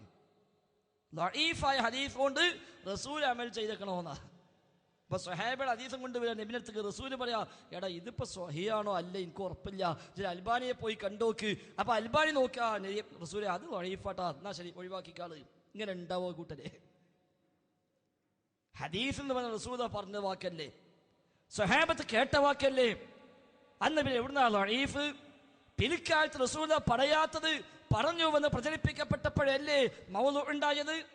പിൽക്കാലത്ത് റസൂൽ പറഞ്ഞോ ഇല്ലേ എന്ന് ഉറപ്പിക്കാൻ വകുപ്പില്ലാത്ത ആയപ്പോഴല്ലേ ദഈഫായത്. അല്ലാതെ റസൂൽ പറഞ്ഞ ഹദീസിൽ ദഈഫ് ഉണ്ടോ? പണ്ട് ജമാഅത്തലൻ ചോദിച്ചിരുന്നു, റസൂൽ പറഞ്ഞാൽ പിന്നെ എന്തായാലും ഒരു ഹദീസ് ദഈഫ് മൗലൂഅൊക്കെ എന്ന് ജമാഅത്തലൻ ചോദിച്ചിരുന്നു. ആ ചോദ്യമാണ് ഇപ്പൊ ശൈലിമായിട്ടാണെങ്കിലും നമുക്ക് വായിക്കേണ്ടി വരുന്നത്. യഥാർത്ഥത്തിൽ ഈ ദുർബലമായ ഹദീസ് നമ്മളാരും കൊണ്ടുവന്നതല്ല, നമ്മളാരും പൊടി തട്ടി എടുത്തതല്ല. നമ്മൾ തെരഞ്ഞു നടക്കുക, ചില പറച്ചിൽ കേട്ട് അങ്ങനെയാ തോന്നുക, എവിടുന്നാ ദഈഫ് കിട്ടുക എന്നിങ്ങനെ തെരഞ്ഞു നടന്നപ്പോഴ അവസാനം ഇങ്ങനെ വിജനപ്രദേശത്ത് ഒരു ഹദീസ് ഉണ്ട്, ദഈഫായാലും കുഴപ്പമില്ല നമ്മൾ അതെടുക്കുക എന്നും പറഞ്ഞാൽ അതുമായി ഇറങ്ങിയതാണ് തോന്നിപ്പോകും വിശദീകരണങ്ങൾ കേട്ടാല്. ഈ ഉമ്മത്തിന് ദഈഫായ ഹദീസുകൾ സ്വീകാര്യമല്ലെന്ന് പഠിപ്പിച്ചത് മുജാഹിദുകളായ നമ്മളാണ്. ദഈഫും മൗലൂഉം പരിഗണിക്കാതെ എന്തും തട്ടിവിട്ട് ഖാദർ റസൂലുള്ളാഹി എന്ന് നീട്ടി വഅദ് പറഞ്ഞിട്ട് എന്തും ചെലവഴിച്ചിരുന്ന ഈ പൗരോഹിത്യത്തിനോട് ഹദീസാണോ സ്വഹീഹാവണമെന്ന് പഠിപ്പിച്ചത് നമ്മളാണ്. അതുകൊണ്ടല്ലേ ഒരു മുസ്ലിയാർ മുടിയുമായി വന്നപ്പോ ഒപ്പമുള്ളവർ പോലും ചോദിച്ചത്, ഉസ്താദ് സനദ് ഉണ്ടോ എന്ന് ചോദിച്ചത് ആ ഒരു പ്രവർത്തനത്തിന്റെ ഫലമായിട്ടല്ലേ. എന്നിട്ട് നമ്മൾ പിന്നെ ദഈഫുമായി ഇറങ്ങുമെന്നോ? ഇല്ല, ഒരിക്കലുമില്ല. 1940കളിൽ പുളിക്കലിൽ വെച്ച് തറാവീഹ് വിഷയത്തിൽ വാദപ്രതിവാദമുണ്ടായി. വാദപ്രതിവാദം കഴിഞ്ഞ അവസാനം മുസ്ലിയാക്കന്മാര് പറഞ്ഞുവെന്ന് കെ ഉമർ മൗലവി ഓർമ്മകളെ തിരുത്തി എന്ന പുസ്തകത്തിൽ നമുക്ക് വായിക്കാൻ കഴിയും. സംവാദം കഴിഞ്ഞപ്പോൾ മുസ്ലിയാക്കന്മാര് പറഞ്ഞുവത്രേ, തറാവീഹ് 20 സ്ഥാപിക്കാൻ നമ്മൾ ദഈഫായ 20ഓളം ഹദീസുകൾ കൊണ്ടുവന്നിട്ടുണ്ട്. എന്നാൽ 11 തെളിയിക്കാൻ സ്വഹീഹായ 2 ഹദീസേ അവരാകെ കൊണ്ടുവന്നിട്ടുള്ളൂ. തക്ബീറും ചൊല്ലി ഖൗമ് പാസാക്കി. കാരണം ഖൗമിന് എന്താ ദഈഫ് സ്വഹീഹ് അറിയില്ല. ഖൗമ് മനസ്സിലാക്കി നമ്മൾ ഉസ്താദുമാർ എന്തോ ഒരു കാര്യപ്പെട്ട സാധനം 20 കൊടുത്തിട്ടുണ്ട്, ഇവർക്ക് ആകെ 2 ഉള്ളൂ. 20 ദഈഫ, 2 സ്വഹീഹ. പക്ഷെ എന്താ വ്യത്യാസം ആളുകൾക്ക് അറിയില്ലല്ലോ. ആ ഖൗമിലേക്ക് ഇറങ്ങിച്ചെന്ന് ദഈഫ് സ്വീകാര്യമല്ലെന്ന്, മൗലൂഉ സ്വീകാര്യമല്ലെന്ന്, സ്വഹീഹെ സ്വീകരിക്കാവൂ എന്ന്, അത് അഖീദയാവട്ടെ, കർമ്മമാകട്ടെ, ഫളായിലാവട്ടെ, ഏതു രംഗത്തും സ്വഹീഹ് മാത്രമേ സ്വീകാര്യമാകൂവെന്ന് ലേഖനം എഴുതിയും പ്രസംഗിച്ചും പ്രചരിപ്പിച്ചും പഠിപ്പിച്ചവരാ നമ്മൾ. നമ്മൾ പിന്നെ ദഈഫിന്റെ പിന്നാലെ പോകുമെന്നോ? പിന്നെ എന്തിനാ ചർച്ച വന്നത്? ദഈഫായ ഹദീസുമായി ഖുബൂരികൾ വന്നു റബ്ബല്ലാത്തോട് തേടാൻ, അമ്പിയായിനെയും ഔലിയായിനെയും വിളിച്ചു പ്രാർത്ഥിക്കാൻ തെളിവായി കൊണ്ടുവന്നു ഒരു ദുർബല ഹദീസ്. എന്നിട്ട് പറഞ്ഞു, ഞങ്ങൾക്ക് ഈ ഹദീസാണ് തെളിവ്, ഈ ഹദീസാ തെളിവ്. അപ്പൊ നമുക്ക് പറയേണ്ടി വന്നു, ഈ ഹദീസ് തെളിവല്ല നിങ്ങൾക്ക്. എന്തുകൊണ്ട് തെളിവല്ല? 2 കാരണങ്ങളാൽ തെളിവല്ല. ഒന്ന്, ഇത് സ്വഹീഹല്ല, ദുർബലമാണ്, സ്വീകാര്യമല്ല, അതിനാൽ തെളിവല്ല ഒന്ന്. രണ്ടാമത്, സ്വീകാര്യമാണെങ്കിൽ പോലും തെളിവല്ല. കാരണം അമ്പ്യൗലക്കന്മാർ തേടാൻ ഇതിൽ തെളിവില്ല, ആ വിഷയവുമായി ഇത് യാതൊരു ബന്ധവുമില്ല. അതുകൊണ്ട് ഈ 2 കാരണങ്ങളാൽ നിങ്ങൾക്ക് അത് സ്വീകാര്യമല്ല, പ്രമാണമല്ല എന്ന് പഠിപ്പിക്കുകയാണ് നമ്മൾ ചെയ്തത്. എന്താ ഹദീസിലുള്ളത്? ഹദീസിൽ വന്ന പദപ്രയോഗം എന്താ? വിജനപ്രദേശത്ത് എത്തിപ്പെടുകയും നിങ്ങളുടെ യാത്രാമൃഗം നഷ്ടപ്പെട്ടു പോവുകയും ചെയ്താൽ അള്ളാഹുവിന്റെ അടിമകളെ അതിനെ പിടിച്ചു വെക്കൂ എന്ന് വിളിച്ചു പറയുക. കാരണം അള്ളാഹുവിന് ഭൂമിയിൽ ഹാജരായ ചില അടിമകൾ ഉണ്ട്, അവർ അതിനെ പിടിച്ചു വെക്കും. മറ്റൊരു റിപ്പോർട്ടിൽ വിജനപ്രദേശത്ത് എത്തിപ്പെടുകയും വഴിതെറ്റുകയോ മറ്റൊരു ആവശ്യം നേടുകയോ ചെയ്താൽ അള്ളാഹുവിന്റെ അടിമകളെ എന്നെ സഹായിക്കൂ എന്ന് പറയുക. തീർച്ചയായും നാം കാണാത്ത ചില അടിമകൾ അള്ളാഹുവിനുണ്ട്. പക്ഷെ 2 സ്വഹീഹല്ല, 2 ദഈഫാണ്, ദുർബലമാണ്. അല്ലാഹുവിന്റെ റസൂൽ പറഞ്ഞുവെന്ന് ഉറപ്പിക്കാൻ നമുക്ക് വകുപ്പില്ല. ഈ ഹദീസ് എടുത്തിട്ട് ഖുബൂരികളായ ആളുകൾ പറഞ്ഞു, ഇവിടെ പറഞ്ഞ ഈ അടിമകൾ അമ്പിയാക്കന്മാരാണ്, മരിച്ചുപോയ മഹാന്മാരാണ്, അവരൊക്കെ നമ്മുടെ വിളിക്ക് ഉത്തരം ചെയ്യാൻ കഴിയുന്നവരാണ്, അവരെയാണ് ഈ വിളി. ആ വിളി ശിർക്കല്ലെന്ന് ഇപ്പൊ മനസ്സിലായില്ലേ? ഇസ്തിഗാസ അല്ലാഹുവിനോടേ പാടുള്ളൂ എന്ന് പറഞ്ഞപ്പോ ഇതൊരു ഇസ്തിഗാസയാണല്ലോ, അതുകൊണ്ട് ഈ ഇസ്തിഗാസ പറ്റുമെന്ന് മനസ്സിലായില്ലേ എന്ന് അവർ പറഞ്ഞപ്പോൾ നമ്മൾ പറഞ്ഞു ഇത് രണ്ട് നിലയ്ക്ക് അത് ആ കാര്യം മനസ്സിലാക്കാൻ പര്യാപ്തമല്ല. ഒന്ന്, ആ ഹദീസ് സ്വഹീഹല്ല. രണ്ട്, ആ ഹദീസിൽ പ്രയോഗിക്കപ്പെട്ടത് അമ്പിയാക്കളും ഔലിയാക്കളുമല്ല, മരിച്ചുപോയ മഹാന്മാരല്ല, അവരെ ഉദ്ദേശിച്ചല്ല അവരങ്ങനെ സഹായിക്കാൻ വരിക എന്ന ഒരു പ്രശ്നവും ഉദിക്കുന്നില്ല. എന്തുകൊണ്ട്? അവർ ഈ ലോകവുമായി ബന്ധം മുറിഞ്ഞവരാണ്. അപ്പൊ സ്വാഭാവികമായും കുബൂരിയുടെ ചോദ്യം, എങ്കിൽ പിന്നെ കാണാത്ത അടിമയെന്നും ഹാജരായ അടിമയെന്നും ഒക്കെ ഉണ്ടല്ലോ അതിന്, അതാരാ? അപ്പോഴാ പണ്ഡിതന്മാര് പറഞ്ഞത്, അത് വല്ല ജിന്നുകളോ വല്ല മലക്കുകളോ അതൊന്നുമല്ലാത്ത, നമുക്കറിയാത്ത, നമുക്ക് കാണാനാവാത്ത മറ്റു വല്ല സൈന്യങ്ങളോ പടച്ചറബിനുണ്ടാകാമെന്നേ സ്വഹീഹാണെങ്കിൽ തന്നെ ഉള്ളൂ. പക്ഷെ സ്വഹീഹല്ല. ഇതാണ് വിഷയം. ഇപ്പൊ ഖുറാഫികൾ സാധാരണ മുമ്പേ അവർ പറയുന്ന എത്രയോ ഇതുപോലെ കള്ളക്കഥകളും കെട്ടുകഥകളും വാറോലകളും ദുർബല ഹദീസുകളും എല്ലാം ഉണ്ട്. ആ ദുർബല ഹദീസിനെ പിന്നെയും ദുർവ്യാഖ്യാനിക്കുമ്പോൾ നമ്മൾ പറയും അത് ദുർവ്യാഖ്യാനാണ്. നമ്മൾ പണ്ടേ കേട്ടുപോയ സംഗത മൻ അക്കദൽ ബിത്തി ഖദഖലൽ ജന്ന, ആരോ ഉണ്ടാക്കിയ കള്ള റിപ്പോർട്ടാണ്. മൻ അക്കദൽ ബിത്തി ഖദഖലൽ ജന്ന എന്താ അർത്ഥം? ആരെങ്കിലും ബത്തക്ക കഴിച്ചാൽ അവൻ സ്വർഗത്തിൽ പ്രവേശിച്ചു. നമ്മൾ സങ്കല്പിക്കുക, ഒരു മുസ്ലിയാര് ഈ ഹദീസ് പറഞ്ഞിട്ട് പറയാം, അല്ലാഹുവിന്റെ റസൂൽ പറഞ്ഞിരിക്കുന്നു മൻ അക്കദൽ ബിത്തി ഖദഖലൽ ജന്ന, വല്ലവനും ആപ്പിൾ കഴിച്ചാൽ അവൻ സ്വർഗത്തിൽ കടന്നു. നമ്മൾ എന്താ മുസ്ലിം പറയും, ഉസ്താദേ നിങ്ങൾക്ക് ആപ്പിൾ ചെലവാക്കാൻ ഈ ഹദീസ് പറ്റൂല, ആപ്പിൾ കച്ചവടത്തിൽ ഹദീസ് പറ്റൂല. എന്തുകൊണ്ട് പറ്റൂല? ഒന്നങ്ങനെ ഹദീസേ ഇല്ല, അല്ലാഹുവിന്റെ റസൂൽ പറഞ്ഞിട്ടേ ഇല്ല. അത് കള്ളക്കഥയാണ്, കെട്ടുകഥയാണ്, പിൽക്കാലത്ത് ആരും ഉണ്ടാക്കിയതാ. ഇനിയിപ്പോ അങ്ങനെ ഹദീസ് ഉണ്ട് നിങ്ങൾ സങ്കല്പിക്കുക. എന്നാ തന്നെ എന്താ ഇതിലുള്ളത്? ബത്തക്ക എന്നാ സ്വർഗത്ത് കളിക്കുന്നല്ലേ, ആപ്പിൾ തിന്നാ സ്വർഗത്ത് കളിക്കുന്നത്, എങ്ങനെ മുസ്ലിം അയിമന്ന് കിട്ടുക എന്ന് ചോദിച്ചാൽ, ഓഹോ അപ്പാ ലഈഫായ ഹദീസ് ഇപ്പോ കൊണ്ടുവരികയാണല്ലേ എന്നൊരുത്തൻ പറഞ്ഞ എങ്ങനെ ഉണ്ടാവും? അതാണ് ഇപ്പൊ സംഭവിച്ചത്. ഇല്ലാത്ത സ്ഥിരപ്പെടാത്ത റിപ്പോർട്ടുമായി വന്ന് അതിന് പിന്നെയും ഇല്ലാത്തൊരു അർത്ഥവും വെച്ചു കൊടുത്തപ്പോൾ നിങ്ങൾ വെച്ച അർത്ഥവും ശരിയല്ല, നിങ്ങൾ കൊണ്ടുവന്ന ഹദീസും ശരിയല്ല എന്ന് പറഞ്ഞതാ. അല്ലാതെ ആ അർത്ഥം പറഞ്ഞെടുത്തോണ്ട് ബത്തക്കന സ്വർഗത്തിൽ പോകുന്ന ഇപ്പൊ വിവരം സമ്മതിച്ചു എന്ന് ആ മുസ്ലിം തിരിച്ചു പറഞ്ഞാലോ? അയാൾ നമ്മൾ പറയാം, ഉസ്താദ് ആപ്പിൾ തിന്നാന്ന് അർത്ഥമല്ല, ബത്തക്കന സ്വർഗത്ത് പോകും എന്നേ അർത്ഥമുള്ളൂ എന്ന് പറഞ്ഞപ്പോ ഉസ്താദ് പറയാ, ആ അപ്പൊ ബത്തക്ക തിന്നാ സ്വർഗത്ത് പോകും നിങ്ങൾ ഇപ്പൊ സമ്മതിച്ചില്ലേ എന്ന് അയാൾ ചോദിച്ചാൽ എങ്ങനെ ഉണ്ടാവും? ആ ചോദ്യമാണ് ഇപ്പൊ ചോദിക്കപ്പെടുന്നത്. അപ്പൊ ഒരിക്കലും നമ്മൾ ഈ ഹദീസ് പ്രമാണമാക്കിയിട്ടില്ല, നമുക്കത് പ്രമാണവുമല്ല, ദുർബലമാണെന്ന് വന്നതോടുകൂടി നമ്മെ സംബന്ധിച്ച് പിന്നെ ചർച്ച ആവശ്യമില്ല. പക്ഷെ അതിനെ ദുർവ്യാഖ്യാനിച്ചപ്പോൾ ആ ദുർവ്യാഖ്യാനം തുറന്നു കാണിക്കാൻ വേണ്ടി ഇത് അമ്പയോലേക്കമ്മ വിളിയല്ല, അവരെ വിളിക്കാൻ തെളിവല്ല എന്ന് നാം പഠിപ്പിച്ചു. നമ്മുടെ കേരള ജംഇയത്തുൽ ഉലമയിൽ ഈ ഹദീസുമായി ബന്ധപ്പെട്ട ചർച്ച വന്നപ്പോൾ പ്രബന്ധം അവതരിപ്പിക്കാൻ നിയോഗിക്കപ്പെട്ടവരിൽ ഒരാൾ ഈ ഉള്ളവനായിരുന്നു. അന്ന് അവതരിപ്പിച്ച ഈ പ്രബന്ധത്തിന് അതിൽ പോലും പറഞ്ഞെന്താ, ഈ ഹദീസ് സ്വീകാര്യമാണെങ്കിൽ പോലും അല്ലാഹു അല്ലാത്തവരോടുള്ള പ്രാർത്ഥനയ്ക്ക് ഇത് തെളിവല്ല. സ്വീകാര്യമാണെങ്കിൽ പോലും അല്ലാഹു അല്ലാത്തവരുടെ പ്രാർത്ഥനയ്ക്ക് തെളിവല്ല. എന്തുകൊണ്ട്? ഈ പറഞ്ഞത് പ്രാർത്ഥനയല്ല, ഈ പറഞ്ഞ വിളി പ്രാർത്ഥനയല്ല, ഇത് അഭൗതിക വിളിയല്ല, ഇത് ദുആയല്ല, ഇത് ഇസ്തിഗാസയല്ല. അതുകൊണ്ട് സ്വീകാര്യമാണെങ്കിൽ പോലും ഇത് പ്രാർത്ഥനയ്ക്ക് തെളിവല്ല. കാരണം ഇത് പ്രാർത്ഥനയുമായി ബന്ധപ്പെട്ട വിളിയല്ല, ഇത് അഭൗതികമാണ് എന്ന പുതിയ വാദം ശരിയാണെങ്കിൽ, ഈ വിളി ശിർക്ക് തന്നെ എന്ന വാദം ശരിയാണെങ്കിൽ ഈ വാചകം പറയേണ്ടതുണ്ടോ? എന്തു പറയാം? സ്വഹീഹ് അല്ലാത്തോട് തെളിവല്ല, സ്വഹീഹ് ആണെങ്കിൽ പ്രാർത്ഥനയ്ക്ക് തെളിവാണ് എന്നല്ലേ പറയേണ്ടത്? പറഞ്ഞതോ സ്വഹീഹ് ആണെങ്കിൽ പോലും പ്രാർത്ഥനയ്ക്ക് തെളിവല്ല. എന്നിട്ട് ചില മനുഷ്യന്മാര് പറയാ ശിർക്ക് എന്നാണ് പറഞ്ഞ പ്രശ്നം തീർന്നില്ലേ, എന്തിനാ ഇപ്പൊ ശിർക്കല്ല വസിയത്തു ശിർക്കാണെന്നൊക്കെ പറയുന്നത്? ഇതാ നമ്മൾ ആലോചിക്കുക, നമ്മുടെ നാട്ടിൽ ഒരു ജമാഅത്തെ തൽക്കാലം ഒരു ഉദാഹരണത്തിൽ എടുക്കാം. ഞാൻ അവസാനിപ്പിക്കാം, ശേഷം നമുക്ക് ഇൻഷാ അല്ലാഹ് ചോദ്യോത്തര സെഷനിൽ ബാക്കി കാര്യങ്ങൾ പറയാം.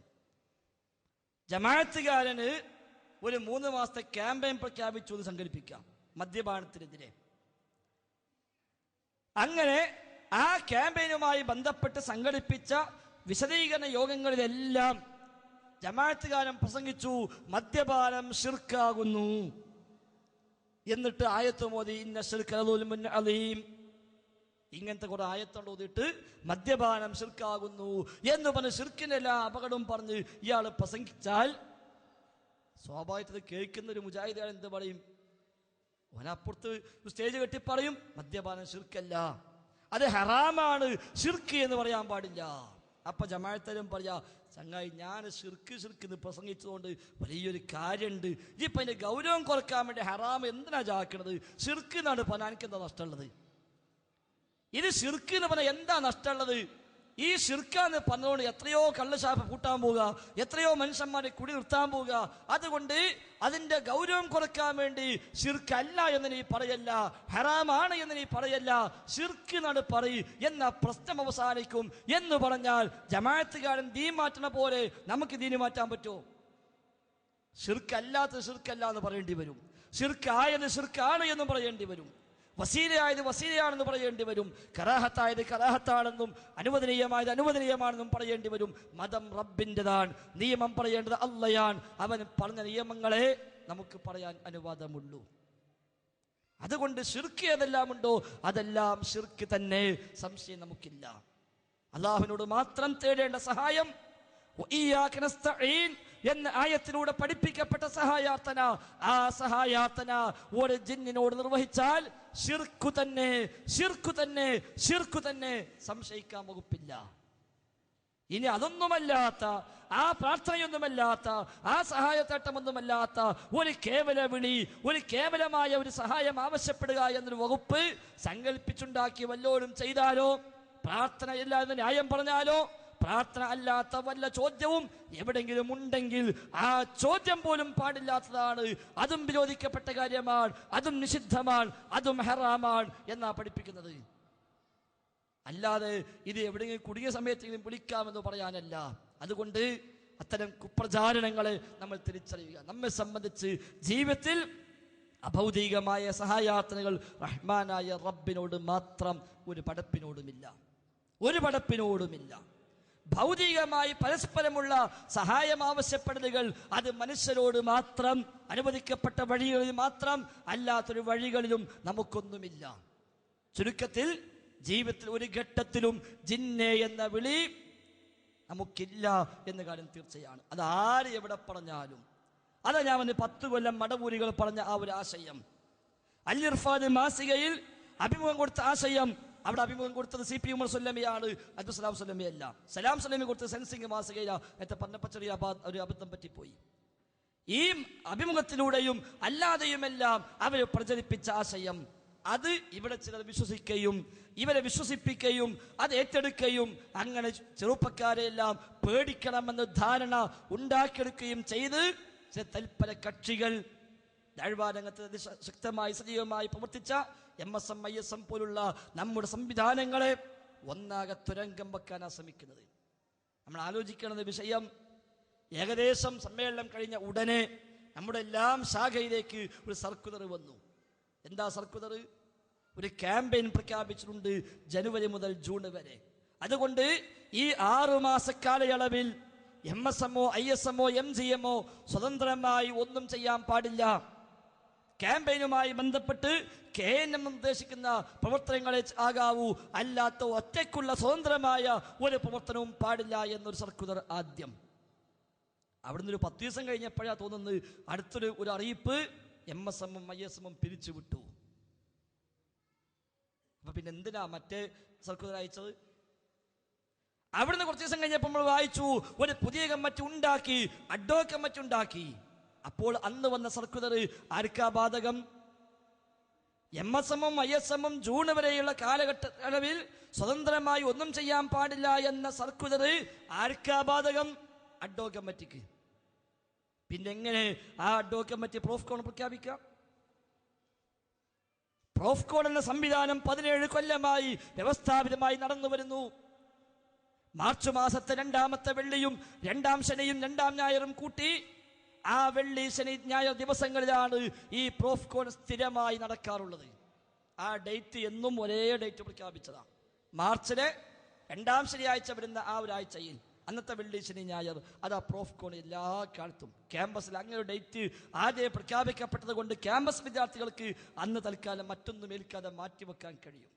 കഴിഞ്ഞ വർഷത്തെ പ്രോഫ്കോൺ പിരിയുമ്പോൾ തീരുമാനിച്ചതാ അടുത്ത പ്രോഫ്കോൺ മാർച്ച് 8, 9, 10 തീയതികളിൽ. ആ പ്രോഫ്കോണുമായി അന്നിറങ്ങിയവർ ഈ പ്രോഫ്കോണുമായി അന്ന് മുതലേ പ്രവർത്തന രംഗത്തുണ്ട്. അതിന്റെ ചിന്തകളും ആലോചനകളും എല്ലാമായി അവർ രംഗത്തുണ്ട്. അപ്പോഴപ്പറ നിങ്ങളൊന്നും ചെയ്യാൻ പാടില്ല, തൽക്കാലം നിർത്തിവെക്കണം. എന്നിട്ട് പിരിച്ചു വിട്ടു എന്ന് പറഞ്ഞു. പിന്നെ പുതിയ ടീം വന്നു. പിന്നെ ആ ടീം എങ്ങനെയാ കോഴിക്കോട് ഒരു റിബൽ പ്രോഫ്കോൺ ഉണ്ടാക്കുക?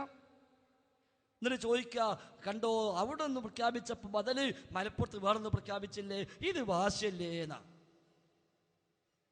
യഥാർത്ഥത്തിൽ ഏതാ റിബല്? KNM സർക്കുലർ പ്രകാരം അഡ്ഹോക് കമ്മിറ്റി അംഗീകരിക്കപ്പെട്ടാൽ പോലും ആ അഡ്ഹോക് കമ്മിറ്റിക്ക് സ്വതന്ത്രമായി ഒന്നും ചെയ്യാൻ പാടില്ല. അതോട് പ്രോഫ്കോൺ ആണെങ്കിലും വിജ്ഞാനവേദിയാണെങ്കിലും ഇനി എല്ലാം സംഘടിപ്പിക്കുന്നത് KNM മാത്രമാണ് ആ സർക്കുലർ പ്രകാരം. പക്ഷെ അതല്ലല്ലോ പാലിക്കപ്പെട്ടത്. അപ്പോൾ ഇതിന് പിന്നിലെ ലക്ഷ്യങ്ങൾ മറ്റു പലതുമായിരുന്നു. ജിന്നും സിഹറും അതിൽ തൽക്കാലം ഒരു പുകമറയായി വലിച്ചിട്ട വിഷയം മാത്രം. പക്ഷെ അതുകൊണ്ട് അൽഹംദുലില്ലാഹ് നമുക്ക് ആ വിഷയം പഠിക്കാനായി, അതും പഠിക്കാൻ അവസരം കിട്ടി. നമ്മളതിനെ പോസിറ്റീവായി കാണുക, ഖൈറായി കാണുക. പരീക്ഷണങ്ങൾ ഉണ്ടാവും തീർച്ചയാണ്. നമ്മൾ മുൻഗാമികളായ KM മൗലവിയുടെയും MK ഹാജിയുടെയും സെയ്ദ് മൗലവിയുടെയും അതുപോലെ ഉമർ മൗലവിയുടെയും എല്ലാം ത്യാഗം പറഞ്ഞിട്ട് അതിൻ്റെ മറവിൽ ചുളുവിൽ സ്വർഗത്തിലേക്ക് പോകാമെന്ന് വിചാരിക്കുന്നുവെങ്കിൽ അത് പറ്റൂല. കുറച്ച് നമ്മളൊക്കെ സഹിക്കണം എന്ന് റഹ്മാനായ നാഥൻ്റെ ഒരു തീരുമാനമായിരിക്കാം. നാം ഇതിനെ ഖൈറായി എടുക്കുക, പോസിറ്റീവായി കാണുക. അതുകൊണ്ട് വിഷയങ്ങൾ പഠിക്കുക. നമ്മുടെ വീടുകളിൽ ഇതുമായി ബന്ധപ്പെട്ട് ഉള്ള വായിക്കാവുന്ന ഒരുപാട് സാധനങ്ങളുണ്ട്, നമ്മൾ വായിച്ചിട്ടില്ല എന്ന് മാത്രം. ചില മനുഷ്യന്മാർ പറയും, ഞാൻ 50 കൊല്ലമായി മുജാഹിദ, 60 കൊല്ലമായി മുജാഹിദ, ഇതുവരെ കേൾക്കാത്തത് ഇപ്പം എവിടുന്നേ വന്നൂതാ. എന്തേ കേൾക്കാതിരുന്നത്? ഇല്ലാത്തത് കൊണ്ടല്ല, ഇദ്ദേഹം കേൾക്കാൻ പോയിട്ടില്ല എന്ന് മാത്രം.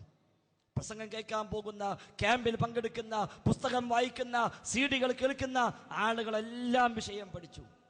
അതൊന്നും ഇല്ലാത്തവനാ പിന്നെയും പഠിയാൻ ബാക്കിയുള്ളത്. വീട്ടിലുണ്ട് വിശുദ്ധ ഖുർആന്റെ പരിഭാഷ.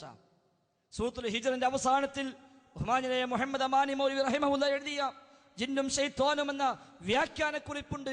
അത് വായിച്ചവർ എത്ര പേരുണ്ടാകും ഇവിടെ എന്ന് ചോദിച്ചാൽ എനിക്കുറപ്പുണ്ട് ഒരു 10, 15, 20% ആളുകളെ അത് വായിച്ചവരുണ്ടാകും. പരിഭാഷ വീട്ടിലില്ലാഞ്ഞിട്ടല്ല, നമ്മൾ വായിച്ചിട്ടില്ല. ഡോക്ടർ ഉസ്മാൻ സാഹിബിന്റെ മനുഷ്യന്റെ യഥാർത്ഥ ശത്രു എന്ന പുസ്തകം നമ്മുടെ പല ആളുടെയും വീടുകളിൽ ഉണ്ട്. പക്ഷെ വായിച്ചുവോ? ഇല്ല. ഉസ്മാൻ സാഹിബിന്റെ തന്നെ ഗൈബ് എന്ന പുസ്തകം നമ്മുടെ പക്കലുണ്ട്. വായിച്ചുവോ? ഇല്ല. അമാനി മൗലവിയുടെ ഇസ്ലാമിക ജീവിതം എന്ന പുസ്തകത്തിന്റെ അവസാന അധ്യായം വിവിധ വിഷയങ്ങൾ എന്ന ഭാഗം വായിച്ചുവോ? നമ്മിൽ പലരും ഇല്ല. നമ്മൾ പോയി വായിച്ചു നോക്കുക. വായിച്ചിട്ടായിരിക്കും റബ്ബെ ഇതന്നെയാണല്ലോ ഈ കുട്ടികളും പറഞ്ഞത്. അമാനി മൗലവി അന്ന് എഴുതിയത് അതല്ലേ ഇപ്പൊ നമ്മളെ ഈ മക്കളും പറഞ്ഞത്. നാം അവരെ വെറുതെ തെറ്റിദ്ധരിച്ചു എന്ന് അപ്പം മനസ്സിലാവും. അതുകൊണ്ട് കാര്യങ്ങൾ കൃത്യമായി മനസ്സിലാക്കാൻ ശ്രമിക്കുക, വിഷയങ്ങൾ പഠിക്കുക. പഠിക്കില്ലാത്ത മറ്റൊരു മാർഗം നമുക്കില്ല. നമ്മൾ വെറുതെ ആൾക്കൂട്ടമായി നിൽക്കേണ്ടതില്ല. എൻ്റെ മഹലിലൊക്കെ മുജാഹിദ, അപ്പൊ ഞാനും മുജാഹിദ്, അങ്ങനെ മുജാഹിദാകേണ്ടവരല്ല നമ്മൾ. എൻ്റെ വാപ്പ എവിടെയാ, എൻ്റെ മക്കൾ ഇവിടെയാ, എൻ്റെ അയൽവാസി എവിടെയാ, സുഹൃത്ത് എവിടെയാ, അതുകൊണ്ട് ഞാൻ അവിടെ, മറ്റവരൊക്കെ ഇവിടെയാ, അത് ഞാൻ ഇവിടെ, ഇങ്ങനെ അവിടെയും ഇവിടെയും നിൽക്കേണ്ടവരല്ല നമ്മൾ. ഹക്ക് എവിടെയാ അവിടെ നമ്മൾ നിൽക്കുക. ഒരാളെ നോക്കിയിട്ടല്ല. നമ്മൾ ആരും നിന്നത് സക്കരിയ സുലാഹിയുടെ കൂടെയല്ല, നമ്മളൊരാളും നിന്നത് ബാലുശ്ശേരിയുടെ കൂടെയല്ല, നമ്മളൊരാളും നിന്നത് ജബ്ബാർ മൗലവിയുടെ കൂടെയല്ല, നമ്മളാരും നിന്നത് ഒരാളുടെയും കൂടെയല്ല, ഹക്കിന്റെ കൂടെ. ആ ഹക്കിന്റെ വഴിയിൽ ആരെല്ലാം ഉണ്ടോ ഓരെല്ലാം നമ്മളൊപ്പം ഉണ്ടാകും. ആ ഹക്ക് വിട്ട് ആര് പോയോ നാമും അവരും ബന്ധവുമില്ലാതാകും. അത്രയേ ഉള്ളൂ. ആളെ നോക്കിയിട്ടല്ല നമ്മൾ നിൽക്കേണ്ടത്.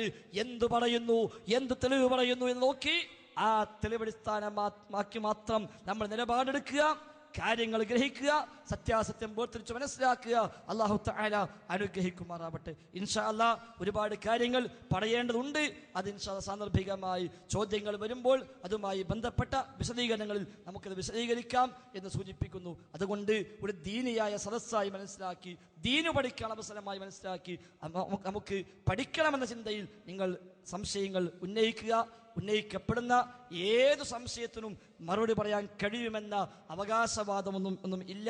അറിയാവുന്ന ബോധ്യമുള്ള കാര്യമാണെങ്കിൽ ഇൻഷാ അല്ലാഹ് പറഞ്ഞു തരും.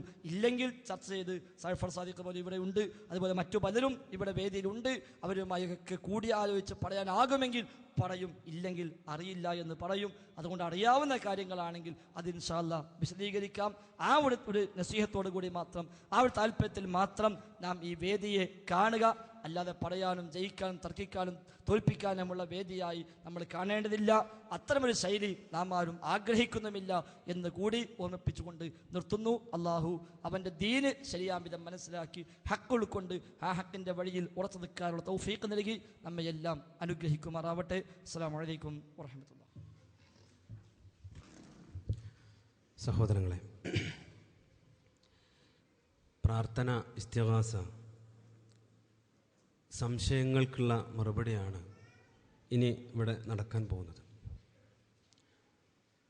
ശ്രദ്ധിക്കേണ്ടുന്ന വിഷയം, നാം പ്രത്യേക നിർദ്ദേശങ്ങളൊന്നും വെച്ചിട്ടില്ല. സംശയം ചോദിക്കുവാനും അറിയുവാനുമുള്ളതാണ്, തർക്കിക്കാനും ജയിക്കുവാനുമുള്ളതല്ല. പ്രമാണബദ്ധമായി ഇവിടെ സംസാരിക്കുന്ന വിഷയങ്ങൾ ശ്രദ്ധിച്ച് കേൾക്കുക എന്നുള്ളതാണ്. ഇനി സദസ്സിനോട് എനിക്ക് പറയാനുള്ളത്, ഇവിടെ ഇനി ചോദ്യം ചോദിക്കുന്ന ആളും മറുപടി പറയുന്ന ആളും മാത്രമാണ് സംസാരിക്കുക. നമ്മൾ ശ്രദ്ധയോടുകൂടി കാര്യങ്ങൾ കേൾക്കണം എന്നുള്ളതാണ്. സദസ്സിൽ നിന്ന് ആർക്കും ചോദ്യങ്ങൾ ചോദിക്കാം. അതിന് വരുന്ന ആള് പേരും സ്ഥലവും പറയുക. അവിടെ മൈക്ക കയ്യിൽ കിട്ടുമ്പോഴാണ് സംസാരിക്കേണ്ടത്. ആ ചോദ്യം ചോദിച്ചതിന് ശേഷം മൈക്ക് അദ്ദേഹത്തിൻ്റെ കയ്യിൽ തിരിച്ചു കൊടുക്കുകയും നിങ്ങൾ ആവശ്യപ്പെടുന്ന സമയത്ത് അത് നൽകുകയും ചെയ്യും. അത് ഉപചോദ്യത്തിനുള്ള അവസരത്തിലായിരിക്കും. ശ്രദ്ധിക്കുക, നമ്മൾ സദസ്യർ കേൾക്കാനും അറിയുവാനും വന്നവരാണ്. ചോദിക്കാൻ വന്നവരും പഠിക്കാൻ വേണ്ടി വന്നവരാണ്. ഇത് വാശി തീർക്കാനുള്ളതല്ല, പരസ്പരം വൈരം വെക്കാനുള്ളതല്ല. നാളെ പരലോകത്തിൻ്റെ ഒരു വിഷയം, സ്വർഗ തീരുമാനത്തിൻ്റെ വിഷയം കേരളം ചർച്ച ചെയ്തപ്പോൾ നിർബന്ധിതമായി കൊണ്ട് സംഘടിപ്പിക്കപ്പെട്ട പരിപാടിയാണ് ഇത് എന്ന് മനസ്സിലാക്കിക്കൊണ്ട് ചോദ്യങ്ങൾ ചോദിക്കാവുന്നതാണ്. അതിനുള്ള അവസരം പ്രയോജനപ്പെടുത്തുക. അസ്സലാമു അലൈക്കും. എൻ്റെ പേര് ബഷീർ. ഞാൻ വരുന്നത് കൊടക്കാട് സ്വദേശിയാണ്. ഇവിടെ വിഷയാവതരണത്തിൽ സൂചിപ്പിച്ച ഒരു കാര്യവുമായി ബന്ധപ്പെട്ട കാര്യമാണ്. ഇപ്പോൾ നമ്മുടെ പ്രബോധന രംഗത്ത് ഏറെ വിവാദങ്ങൾ സൃഷ്ടിച്ചുകൊണ്ടിരിക്കുന്ന ഒരു വിഷയവുമായി ഇന്ന് സത്യത്തിൽ മുജാഹിദുകളുടെ മനസ്സുകളെല്ലാം വേദനിച്ചു കൊണ്ടിരിക്കുന്ന ഒരു സന്ദർഭമാണ്. ഈ വിഷയം പ്രബോധന രംഗത്ത് കടന്നു വന്നതിനാൽ പലപ്പോഴും മുജാഹിദ് പണ്ഡിതന്മാർക്കും പ്രബോധകന്മാർക്കുമൊക്കെ പ്രബോധന രംഗത്ത് വളരെയധികം പ്രയാസങ്ങൾ സൃഷ്ടിക്കുകയും നമ്മെ എതിർത്തുകൊണ്ടിരിക്കുന്ന ആളുകളിൽ നിന്നൊക്കെ പല രൂപത്തിലുള്ള വിമർശനങ്ങൾ നമുക്ക് അനുഭവിച്ചു കൊണ്ടിരിക്കുന്നത് മനസ്സിലാക്കാൻ സാധിക്കുന്നുണ്ട്. ഈ അവസരത്തിൽ ഇവിടെ സൂചിപ്പിക്കപ്പെട്ടതുപോലെ ജിന്നിനോട് പ്രാർത്ഥിക്കുക എന്നുള്ളത്, അതുപോലെയുള്ള അല്ലാഹു അല്ലാത്തവരോട് ആരോട് പ്രാർത്ഥിക്കുക എന്നുള്ളതും അത് ശിർക്കാണെന്ന് ഇവിടെ സൂചിപ്പിച്ചു കഴിഞ്ഞു. അതിൻ്റെ അടിസ്ഥാനത്തിൽ എനിക്ക് ചോദിക്കുവാനുള്ള ചോദ്യം, ഈ വിഷയം പ്രബോധന രംഗത്ത് കൊണ്ടുവന്നതിനാൽ സുന്നികൾ അതൊരു ആഘോഷമാക്കി മാറ്റുകയും നമ്മുടെ പ്രബോധനങ്ങൾക്ക് തടസ്സങ്ങൾ വന്നുകൊണ്ടിരിക്കുകയും ചെയ്യുന്നു. ആരാണ് ഇത് പ്രബോധന രംഗത്ത് കൊണ്ടുവന്നത്? ആരാണ് ഇതിന് ഉത്തരവാദികൾ? സാധാരണ ഏത് വിവാദങ്ങൾ വരുമ്പോഴും സ്വാഭാവികമായി ഉണ്ടാകാവുന്ന ചില വശങ്ങൾ അതിലുണ്ട്. പക്ഷെ നമ്മൾ തിരിച്ചറിയേണ്ടത്, ഒരു വിവാദവുമില്ലാത്ത കാലത്തും സമസ്തക്കാരായ ആളുകൾ നമ്മെ രണ്ട് കൈയും നീട്ടി സ്വീകരിച്ചിട്ടില്ല. ഒരു വിവാദവുമില്ല, സ്വസ്ഥമായി ഇങ്ങനെ പോകുന്ന കാലത്താണെങ്കിൽ പോലും, എന്തിനേറെ കാന്തപുരം മുസ്ലിയാരെ മുടിയുമായി വന്നപ്പോൾ ആ വിഷയത്തിൽ അവർക്ക് എതിരാളികളായി നിന്ന ഔദ്യോഗിക വിഭാഗം സമസ്തക്കാർ, ആ വിഷയത്തിൽ നാം എന്തു പറഞ്ഞോ ഏകദേശം അതുതന്നെ അവരും പറഞ്ഞിട്ടും ആ ഒരു കാലയളവിലും നമുക്കെതിരെയുള്ള പ്രബോധനങ്ങളോ നമുക്കെതിരെയുള്ള വെല്ലുവിളികളോ നമ്മെക്കുറിച്ചുള്ള ആക്ഷേപങ്ങളോ സമസ്തക്കാരും മാറ്റിവെച്ചിട്ടില്ല. അപ്പൊ അവര് എന്തായിരുന്നാലും പരിഹാസങ്ങളും മറ്റുമായി ഇറങ്ങുക തന്നെ ചെയ്യും. അതേസമയം പ്രബോധന രംഗത്ത് നമുക്ക് തടസ്സമായോ ഇല്ല എന്നാണ് യഥാർത്ഥത്തിൽ ഞങ്ങൾക്കൊക്കെയുള്ള അനുഭവങ്ങളിൽ നിന്ന് മനസ്സിലാകുന്നത്. ഈ ഒച്ചപ്പാടും ബഹളമൊക്കെ വരുന്നതിന് മുമ്പ് ഒരാഴ്ചയിൽ 1-2 ദിവസമൊക്കെ രാത്രി ഈ സമയത്ത് സ്വസ്ഥമായി വീട്ടിലിരിക്കാൻ അവസരം കിട്ടാറുണ്ടായിരുന്നു. ഈ ബഹളങ്ങൾ വന്നപ്പോൾ അതുപോലും ഇല്ലാത്ത അവസ്ഥയാണ്. രാവും പകലും ഓടിയിട്ടും എത്താത്തത്ര ദഅ്വ സംരംഭങ്ങളാണ് നടന്നുകൊണ്ടിരിക്കുന്നത്. ഇത്തരം വിശദീകരണ യോഗങ്ങൾ ഒരു ഭാഗത്ത്, അല്ലാത്ത മറ്റു മറുപടി പ്രഭാഷണങ്ങൾ മറുഭാഗത്ത്, മുഖാമുഖങ്ങൾ വേറെ, എല്ലാം പൂർവാധികം ശക്തിയോടുകൂടി നടന്നുകൊണ്ടേയിരിക്കുകയാണ്. അപ്പോൾ ദഅ്വ രംഗത്ത് ഒന്നുകൂടെ സജീവമാകുവാൻ റബ്ബ് നൽകിയ ഒരു അവസരമാണ് എന്ന് നമ്മൾ മനസ്സിലാക്കുക. മാത്രമല്ല, ഈ ഒച്ചപ്പാടും ബഹളമൊക്കെ വന്നതുകൊണ്ടല്ലേ യഥാർത്ഥത്തിൽ ഇത്തരം ഒരുപാട് വിഷയങ്ങൾ നമ്മളൊക്കെ മുമ്പേ എഴുതിയും പറഞ്ഞും വെച്ചതാണെങ്കിലും അത്ര ശ്രദ്ധ കൊടുത്ത് അതിലേക്ക് ആലോചിക്കാൻ നാം തൽക്കാലം സൗകര്യം കാണിക്കാതിരുന്ന പല മേഖലകളും ഇപ്പൊ ആഴത്തിലേക്ക് ഇറങ്ങി പഠിക്കാൻ നമുക്ക് അവസരമായത്. തിരിച്ചൊന്ന് ആലോചിച്ചത് ഒന്നും ഇല്ലെങ്കിൽ ഈ ഇങ്ങനത്തെ സാധാരണ ഇപ്പം ഞാനിവിടെ ഈ അടുത്തനാട്ടിലെ പരിസരത്ത് പല പ്രാവശ്യം പ്രസംഗിക്കാൻ വന്നിട്ടുണ്ട്. ഒരു ഓഡിറ്റോറിയത്തിൽ ഒരു പരിപാടി വെച്ചാൽ ഒരു സാധാരണ ഒരു പ്രശ്നവുമില്ലാത്ത സമയത്തുള്ള പരിപാടിയാണെങ്കിൽ ഇത്ര ആണും പെണ്ണും ഇവിടെ കൂടുമോ? ഇല്ലല്ലോ. സാധാരണ ഒരു വാഴതും കേൾക്കാൻ പോകാത്തവരും ഒന്ന് പോയി നോക്കി ഇവിടെ എന്തോ ഒരു പ്രശ്നം ഉണ്ടല്ലോ, എന്നാ അതൊന്ന് അറിഞ്ഞിട്ട് തന്നെ ബാക്കി എന്ന് പറഞ്ഞ് ഇറങ്ങി പുറപ്പെട്ട എത്ര കാരണന്മാർ ഈ കൂട്ടത്തിലുണ്ട്. അപ്പൊ അതൊക്കെ ഒരു ഊർജമായി, അതൊക്കെ റബ്ബ് നൽകിയ ഒരു അവസരമായി നമ്മൾ കാണുക. പിന്നെ ഇടയ്ക്കൊരു ഫിൽട്ടറിങ് ഉണ്ടാവും, ഇടയ്ക്കൊന്ന് ശുദ്ധീകരിക്കേണ്ടി വരും. ആ ശുദ്ധീകരണ പ്രക്രിയ ഏത് രൂപത്തിലാകുമെന്ന് പറയാൻ കഴിയില്ല. അതുകൊണ്ട് തൽക്കാല പ്രയാസം നമുക്ക് ഉണ്ടാകുമെങ്കിലും അതും ഹൈറായി മാറിയ ചരിത്രമേ നമുക്കുള്ളൂ. അതുകൊണ്ട് ആ അർത്ഥത്തിൽ നമ്മൾ കാണുക, ഹൈറായി കിട്ടാൻ വേണ്ടി നമ്മൾ പ്രാർത്ഥിക്കുക. ഏതായിരുന്നാലും ഈ വിവാദം ഉണ്ടാക്കിയ ഒരു തല ഉണ്ടാകും എന്ന് ഉറപ്പാണ്. ഒരു തലയാണ് ഇതിൻ്റെ എല്ലാം മെയിൻ എന്ന് നമുക്കറിയാം. നമ്മുടെ പ്രാർത്ഥനകളിൽ കടന്നു വരേണ്ടത്, റഹ്മാനായ നാഥ, ഈ വിവാദങ്ങളും പ്രശ്നങ്ങളും പ്രയാസങ്ങളും ഉണ്ടാക്കി ഈ മഹത്തായ പ്രസ്ഥാനത്തിൽ പ്രയാസം സൃഷ്ടിക്കാൻ പ്രവർത്തിച്ച തല ഏതോ അവർക്കിനി അർഹമായത് നൽകണേ എന്ന് നമ്മളെല്ലാം പ്രാർത്ഥിക്കുക. അതാരായിക്കോട്ടെ. ഈ ഫിത്നയുടെ എല്ലാം ഇതിന്റെ ഏറ്റവും വലിയ നേതൃത്വം ഏറ്റെടുത്തവർ അത് ആരാണെങ്കിലും, ഈ പറയുന്ന ഞാനാണെങ്കിൽ പോലും ആരാണെങ്കിലും ആ പ്രാർത്ഥന അവർക്ക് കിട്ടട്ടെ, അവരിലേക്ക് വരട്ടെ. ഞാനാണ് പ്രശ്നങ്ങളുടെ കാരണക്കാരനെങ്കിൽ അത് എനിക്ക് പ്രതികൂലമായി വരട്ടെ. അത് ഇപ്പോൾ ആരോപിക്കപ്പെടുന്ന ആരെങ്കിലും ആണെങ്കിൽ അവർക്ക് പ്രതികൂലമായി ഭവിക്കട്ടെ. നാം നിഷ്കളങ്കമായി ആത്മാർത്ഥമായി നമ്മുടെ ദുആകളിൽ ഉൾപ്പെടുത്തുക. ഈ ഫിത്നകളുടെ മൂലകാരണമാരോ അവർക്ക് നീ അർഹമായത് നൽകണേ എന്ന് നമ്മൾ പ്രാർത്ഥിക്കുക. ഇൻഷാ അല്ലാഹ് നമുക്കത് ബോധ്യപ്പെടാതിരിക്കില്ല. അള്ളാഹു അനുഗ്രഹിക്കുമാറാവട്ടെ. അസ്സലാമു അലൈക്കും. ഞാൻ ഷൗക്കത്ത്, മണ്ണാർക്കാട്. എൻ്റെ സംശയം,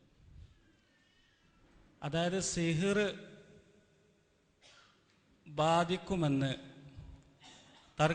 ഇപ്പോൾ തർക്കത്തിലിരിക്കുന്ന ഇരു സംഘങ്ങളും അത് ഉണ്ടെന്ന് സമ്മതിക്കും. അതിനൊരുപാട് പ്രമാണങ്ങൾ ഇവിടെ ഉദ്ധരിക്കുകയും അത് നോക്കണം ഇത് നോക്കണം എന്നൊക്കെ പറഞ്ഞ് സമർത്ഥിക്കുകയും ചെയ്യുമ്പോൾ നമ്മളെ കൂട്ടത്തിൽപ്പെട്ട ആൾക്കാർക്ക് തന്നെ ഞാൻ മനസ്സിലാക്കിയതാണ്, ഈ സിഹിറിൽ ഒരു വിശ്വാസ് അതുണ്ടാവോ ഉണ്ടോ, എന്തുകൊണ്ടാണ് ഇങ്ങനെ വന്നത്?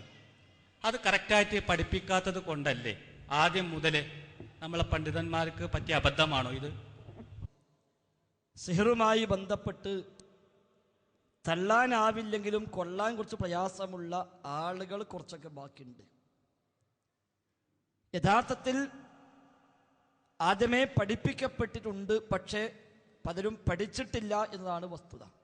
ഞാൻ നേരത്തെ പറഞ്ഞല്ലോ, മുഹമ്മദ് അമാനി മൗലവിയുടെ ഇസ്ലാമിക ജീവിതം എന്ന പുസ്തകത്തിൻ്റെ അവസാന അധ്യായം വിവിധ വിഷയങ്ങൾ എന്ന ഭാഗം, അതിൽ കൃത്യമായി സിഹിറുമായി ബന്ധപ്പെട്ട്, കണ്ണേറുമായി ബന്ധപ്പെട്ട്, പൈശാചികമായ ഉപദ്രവങ്ങളുമായി ബന്ധപ്പെട്ട് എല്ലാം മൗലവി വിശദീകരിച്ചിട്ടുണ്ട്. സൂറത്തുൽ ബഖറ 102 ആയത്തിന്റെ വ്യാഖ്യാനത്തിലും അമാനി മൗലവി അത് വിശദീകരിച്ചിട്ടുണ്ട്. മറ്റൊരുപാട് പുസ്തകങ്ങളിൽ പലപ്പോഴായി നാം അത് വ്യക്തമാക്കിയിട്ടുണ്ട്. പക്ഷേ അത് കൃത്യമായി വായിച്ചു നോക്കി പഠിക്കുന്ന ഒരു സ്വഭാവം ഉണ്ടായില്ല. അങ്ങനെ പഠിച്ചവർക്കെല്ലാം കാര്യം മനസ്സിലായിട്ടുമുണ്ട്. ഇടക്കാലത്ത് നമ്മുടെ പ്രബോധന മേഖലയിൽ കാര്യമായ പങ്കുവഹിച്ച ഒരാളായിരുന്നു എടവണ്ണ സുല്ലമി. അയാൾ എഴുതിയ പുസ്തകങ്ങളും അയാളുടെ വിശദീകരണങ്ങളും അത് മാത്രം ഒരു പ്രധാനപ്പെട്ട അവലംബമായി സ്വീകരിച്ച നല്ലൊരു ഒരു ദീർഘമായൊരു കാലഘട്ടം ഉണ്ടായി നമ്മുടെ പ്രസ്ഥാനത്തിൽ. ആ എടവണ്ണ സുല്ലമി അന്നും ഇന്നും വിശ്വസിക്കുന്നത് സിഹറിന് യാഥാർത്ഥ്യമില്ല, യാഥാർത്ഥ്യമുണ്ടെന്ന് വിശ്വസിക്കാൻ പാടില്ല എന്നാണ്.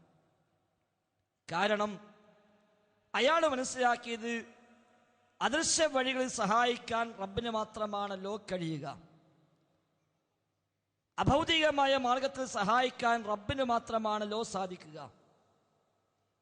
അപ്പോൾ ജിന്നുകളും പിശാചുക്കളുമൊക്കെ നമ്മെ സഹായിക്കുമെന്നോ ഉപദ്രവിക്കുമെന്നോ എങ്ങനെ നമ്മൾ വിശ്വസിക്കും? അത് അദൃശ്യ മാർഗത്തിലല്ലേ? അബ്ദുസ്സലാം സുല്ലമി ഇതിൽ നിന്ന് വിട്ടുപോയതിനു ശേഷം എഴുതിയ പുസ്തകമാണ് ഇത്. തൗഹീദും നവയാഥാസ്ഥികളുടെ വ്യതിയാനവും. നവയാഥാസ്ഥികൾ എന്ന് അയാൾ അർത്ഥമാക്കിയത് നമ്മളെ കുറിച്ചാണ്. ഇതിന്റെ 1-ാമത്തെ അധ്യായം ആരംഭിക്കുന്നത് തന്നെ അദൃശ്യം അഭൗതികം വ്യതിയാനം എന്ന പേരിലാണ്. അദൃശ്യം അഭൗതികം വ്യതിയാനം എന്നയാൾ പറഞ്ഞു. അദൃശ്യവും